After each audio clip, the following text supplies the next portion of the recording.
বৃহস্পতিবার পবিত্র রাতে কেউ যদি এই দোয়াটি 100 বার পরে কোনো দিন পৃথিবীর কোনো মানুষের কাছে তার হাত পাততে হবে না। পৃথিবীর সব কিছু তার পায়ের নিচে আল্লাহ হাজির করে দিবেন। দারিদ্রতা থেকে মুক্তি দান করবেন, বিপদ আপদ থেকে মুক্তি দান করবেন, তার সম্মানকে সুউচ্চতা দান করবেন, অসুস্থতা থেকে দূরে রাখবেন। আল্লাহর অশেষ দয়া ও রহম তাকে দান করে দিবেন। সুবহানাল্লাহ।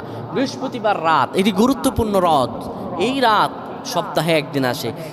আরবিতে রাত আগে আসে, দিন পরে আসে। সুতরাং বৃহস্পতিবারের যে দিন গিয়ে রাত, এটি বৃহস্পতিবার রাত নয়, এটি শুক্রবারের রাত, এটি জুমাবারের রাত, এটি দোয়া কবুলের রাত, আল্লাহর কাছাকাছি হওয়ার রাত। সুবহানাল্লাহ।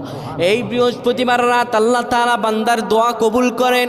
কেউ যদি বৃহস্পতিবার রাতে ঈশা নামাজের পরে পবিত্র হয়ে ইয়া হাইয়ু ইয়া হাইয়ু ইয়া হাইয়ু ইয়া রফিয়ু ইয়া রফিয়ু ইয়া রফিয়ু এই দোয়াগুলো পড়তে পারে 100 বার, আল্লাহ রাব্বুল আলামিন তার